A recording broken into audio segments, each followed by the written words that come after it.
इन्होंने कहा कि हम इनसे डर गए इसलिए हम लोगों ने ये सारी चीजें की। बताइए कि एनसी और पीडीपी एक दूसरे की तरफ कभी देखते नहीं, आज वो साथ में है। आरजेडी जेडीयू एक तरफ देखते नहीं, आज वो साथ में है। कांग्रेस और केरल में कांग्रेस और लेफ्ट एक दूसरे की तरफ देखते नहीं, वो साथ में है। टीएमसी और लेफ्ट बंगाल में एक दूसरे की तरफ देखते नहीं। मैं आपसे केवल एक बात कहूंगा, भारत जोड़ो 2.0 मत करो, वो तो एनीवेज वल्लभ भाई पटेल ने जोड़ दिया था। इंडी जोड़ो यात्रा शुरू करो। पहले पायलट और गहलोत को जोड़ो, फिर कमल और दिग्विजय को जोड़ो, फिर उत्तर प्रदेश में अखिलेश और कांग्रेस को जोड़ो, फिर जाकर टीएमसी और अधीर रंजन को जोड़ो, कभी लेफ्ट को और केरल में कांग्रेस को जोड़ दो। इस प्रकार से आप जोड़। संजय गुप्ता मैं आ रहा हूं। अभिजीत अवस्थी आपका। संजय गुप्ता, आप काफी देर से नहीं बोले और मैं आपकी तारीफ करता हूं कि आप बीच में नहीं बोल रहे हैं। संजय गुप्ता, मैं आपसे जानना चाहता हूं कि क्या आपको लगता है भ्रष्टाचार एक विषय है 2024 के चुनाव में? क्योंकि नरेंद्र मोदी ने तो खुला ऐलान करा था 2019 के अंदर कि मुझे एक मौका दो, मैं इन सबको जेल की दहलीज तक ले आया हूं, एक मौका दो, मैं इनको जेल के अंदर लेके जाऊंगा। अब वही प्रोसेस चल रहा है। तब तो आप उनके साथ थे, आज उनके साथ नहीं है। प्रोसेस ठीक है कि नहीं है? देखिए, भ्रष्टाचार की बात यह है कि अगर हम प्रधानमंत्री नरेंद्र मोदी साहब की बात करते हैं तो हम कह सकते हैं कि वो भ्रष्ट नहीं है, बड़ी ईमानदारी से अपना काम करते हैं, इसमें कोई दुराय नहीं है। मगर बाकी मंत्री क्या कर रहे हैं, बाकी मंत्रालयों में कैसे क्या हो रहा है? मैं ये बात कह सकता हूं कि हमारे देश का पीएमओ जिस तरह से आज काम कर रहा है, इस तरह से शायद दुनिया का कोई भी पीएमओ ना कर रहा हो। मगर बाकी मंत्री क्या कर रहे हैं? भ्रष्टाचार के मामले में अगर मैं बात करता हूं तो भ्रष्टाचार को खत्म करने के लिए एक भी स्टेप ऐसा नहीं उठाया गया है सरकार द्वारा कि जिससे कि हमारे देश के अंदर करप्शन कम हो सके। करप्शन का रेशो बढ़ा ही है। सिर्फ एक प्रधानमंत्री, नेताओं पे जो कार्रवाई हो रही है, देखिए, सिर्फ प्रधानमंत्री के ईमानदार होने से कुछ नहीं होता। मैं कह रहा हूं ईमानदार तो मनमोहन सिंह जी भी थे, इस पे भी आ रहा हूं। ईमानदार तो मनमोहन सिंह जी भी थे, मगर बाकी क्या था? बाकी सब पे जो आरोप थे वो बहुत गंभीर आरोप थे। और जिस तरह से आज मोदी सरकार, कौन थे? एक दो नाम लेना। कौन? एक दो नाम लेना। मनमोहन सिंह की सरकार में कौन भ्रष्ट थे, वो नाम लेना। देखिए, एक दो नाम लो, एक दो, केवल एक दो। देखिए, इनकी वो सारे इंडिया अलायंस में है आज। नहीं, रुकिए, वो सारे रुकिए, उसी पे अब जवाब लीजिए। गजब है भाई। जिस वक्त, अब जवाब लीजिए ना, इससे करप्शन का इंडेक्स बढ़ रहा है। जवाब लीजिए ना, जवाब लीजिए। आपका तो फ्यूज उड़ गया भाई साहब, आपका तो फ्यूज उड़ा हुआ है। उस टाइम सुने, डबल फ्यूज यही है, डबल फ्यूज ही है। संजय गुप्ता का ऑडियो जा रहा है सिर्फ। संजय गुप्ता जी का ऑडियो। देखिए, जिस वक्त कांग्रेस की वो सरकार थी उस वक्त बीजेपी ने 3 मुद्दों को बहुत जोर से बोला। 2G स्पेक्ट्रम, बीच में नहीं बोले, 2G स्पेक्ट्रम, कोयला घोटाला और एक वो खेल हुआ था जो CWC। कोयला घोटाला सिर्फ एक बवेला मचाया हुआ था इन्होंने, वो घोटाला नहीं था। 2G स्पेक्ट्रम भी कोई घोटाला नहीं था, सिर्फ एक जो कॉमनवेल्थ गेम्स था, कॉमनवेल्थ गेम्स का जो घोटाला था वो मैं मानता हूं, उसको देश ने नहीं बल्कि दुनिया ने माना, जिसके अंदर 10 रुपए की चीज। एक बात बताओ, मैं तो सीधा सवाल पूछ रहा हूं, आप इधर उधर की बात करो। मैं कह रहा हूं कि अब जो नेताओं पे कार्रवाई हो रही है, जो संजय सिंह पे कार्रवाई हुई, जो मनीष सिसोदिया पे कार्रवाई हुई, जो सत्येंद्र जैन पे कार्रवाई हुई, जो बाकी नेताओं पे कार्रवाई हो रही है, जो जेल जा रहे हैं, वो सही जा रहे हैं या गलत जा रहे हैं? नहीं, वो सिलेक्टिव कार्रवाई है, उसको मैं सही नहीं कह सकता। सही नहीं, बिल्कुल गलत है। मेरे से सवाल पूछा आप, या मतलब क्या क्या तरीका है भाई? ये एक दूसरे को बोलने नहीं दे, समझाइए, मैं कैसे समझाऊं? क्या देंगे? समझाइए। ये आप गलत आदमी जवाब पूछ रहे हैं, आप गलत आदमी हैं, आप गलत आदमी हैं, उनके पास जवाब है ही नहीं। देखिए, सुनिए, मैं जवाब भी ले लेना।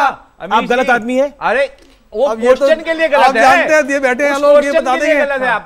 आप सुनिएगा, देखिए, मैं जब आपसे पूछेंगे जी, अच्छा एक सेकंड, आप जवाब नहीं लेना चाहते हैं। अभिजीत अवस्थी, आप जवाब नहीं लेना चाहते, इसका जवाब मैं दे रहा हूं ना। मैं चैलेंज पहले करता इनसे ले लो यार, 15 मिनट नॉन स्टॉप बुलवा लो, उसके बाद हमको ले लेना। सुन लीजिए पहले इनको आप 15 मिनट नॉन स्टॉप बुलवा लीजिए, इनकी एनर्जी जब खत्म हो जाए फिर हमको ले लीजिएगा आप। मैं चला जाता हूं। अरे आप बैठिए, ये तरीका अखिल भाई, जवाब मेरे पास है ना। आप गठबंधन के साथी बोलने नहीं दे रहे तो चल रहे हैं यहाँ से। बताइए, ये तरीका ठीक नहीं है। एक सेकंड, एक बार तो जवाब आप किसी एक नेता के गलत होने से सारी पार्टी गलत नहीं होती।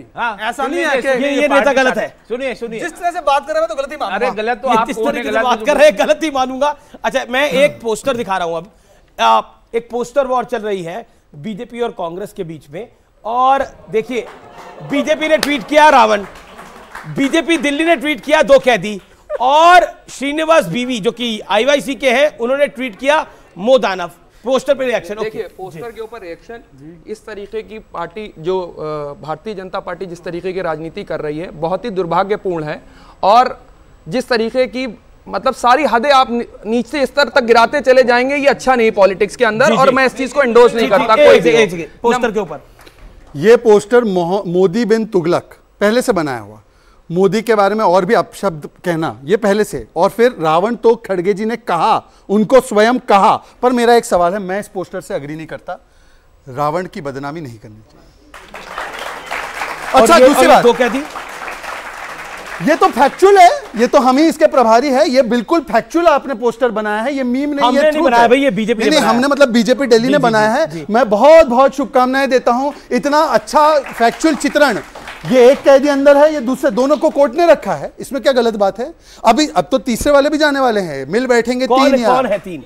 तीसरा कौन है? विजय नायर तो अंदर ही हैं जी। अच्छा, कल अभिषेक मनु सिंह इनकी पैरवी कर रहे थे, इन्होंने कहा कि विजय नायर इनको रिपोर्टिंग नहीं कर रहे थे, मनीष सिसोदिया को, वो तो सौरभ भारद्वाज और आतिशी को रिपोर्टिंग कर रहे थे, तो अभिषेक सिंघवी ने ही नाम दे दिया है। अब बताइए कि हम क्या कर सकते हैं। और तीसरा पोस्टर है जो प्रधानमंत्री का, देखिए ऐसा है, ये तो प्रधानमंत्री मोदी की जाति से लेकर उनके परिवार को, उनको 90 से ज्यादा गालियां दी है। भस्मसूर, गंगू तेली, तू चाय बेच, तेरी औकात क्या है, हिटलर की मौत मरेगा, कब्र खुदेगी, कुत्ते की मौत, ये सारी चीजें बोली है। तो ये जिसके मन में जो है वो बाहर निकल चला है। अब इन्होंने सारी कह दी, हाइब्रिड बछड़ा, 50 करोड़ की नाम नहीं आता गर्लफ्रेंड, किसी का। जर्सी गाय, हमने तो नाम सूप किसी का नका। नहीं लिया, आप अब कैसे आप समझ देखिए, गए? अब बीच में आप बोल फिर तकलीफ होगी। होगी।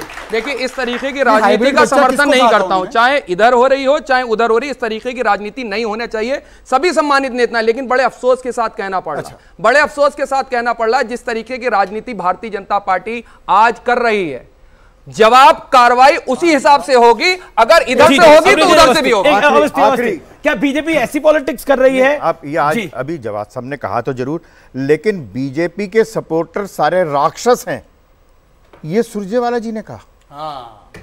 सारे राक्षस सपोर्टर, वोटर्स जो बीजेपी को वोट देगा वो राक्षस है। इस तरीके की इस हद तक आप वोटरों को गाली दोगे? अगर कोई बीजेपी को वोट डाल देगा तो वो राक्षस हो जाएगा? नहीं, क्या ये जिसने कहा उसने क्या किया? श्राप दिया गया। सुन लीजिए, देखिए जिस तरीके की भाषा होनी चाहिए उस तरीके की भाषा को सबसे पहले मुझे बड़े अफसोस के साथ कहना पड़ता, मेरे देश के प्राइम मिनिस्टर साहब माननीय नरेंद्र मोदी जी ने कहा, शमशान और कब्रिस्तान की बात करने वाले पहले प्राइम मिनिस्टर साहब थे, कपड़ों से पहचानने की बात करने वाले प्राइम मिनिस्टर साहब थे। क्या प्राइम मिनिस्टर की पोस्ट के ऊपर बैठ करके ये बातें करना चाहिए या नहीं करना चाहिए? एक जवाब मैं दे दूं, बड़े दिनों से सुन रहा हूं। बात उत्तर प्रदेश के चुनावों के समय की है, जब ये शमशान और कब्रिस्तान की बात का जस्टिफिकेशन है इनके पास। उस सरकार ने, आपने सवाल पूछा तो जवाब देंगे ना वो। उत्तर प्रदेश की सरकार ने कब्रिस्तान के लिए जितना बजट अलॉट किया, अखिलेश यादव की सरकार ने, प्रधानमंत्री ने कहा उतना ही बजट शमशान के लिए भी होना चाहिए। इसमें कब्रिस्तान और शमशान में कहीं कोई भेदभाव की बात है नहीं है ना? केवल एक वाक्य, केवल एक वाक्य, महत्वपूर्ण वाक्य है। इनको बुरा लगा कि ये पोस्टर आया, इनको बुरा लगा कि शमशान कब्रिस्तान। हिंदू समाज को समाप्त करना है, सनातन समाप्त करना है, इस पर सैयद भाई ने कुछ नहीं कहा। सैयद भाईजान ने कुछ नहीं कहा। आपकी अलग से बोल रहा हूं, उतनी ऊंची आवाज के साथ बोल रहा हूं। भाईजान नफरत अभी बोल दे रहा हूं, जवाब ले लीजिए। एक तरफ तो अभी जवाब दे रहा हूं, जवाब ले लीजिए। एक तरफ तो होती है, देखिए एक तरफ कांग्रेस कहती है हमारी मोहब्बत की दुकान है, हम तो नफरत के बाजार में मोहब्बत की दुकान खोलने आए हैं, लेकिन उसी मोहब्बत की दुकान से यह कहा जाता है कि सनातन को समाप्त कर देंगे, तब कोई कुछ नहीं बोलता। उसी मोहब्बत की दुकान से प्रधानमंत्री को मोदारफ दिखाया जाता है, कोई कुछ नहीं बोलता। ये पॉइंट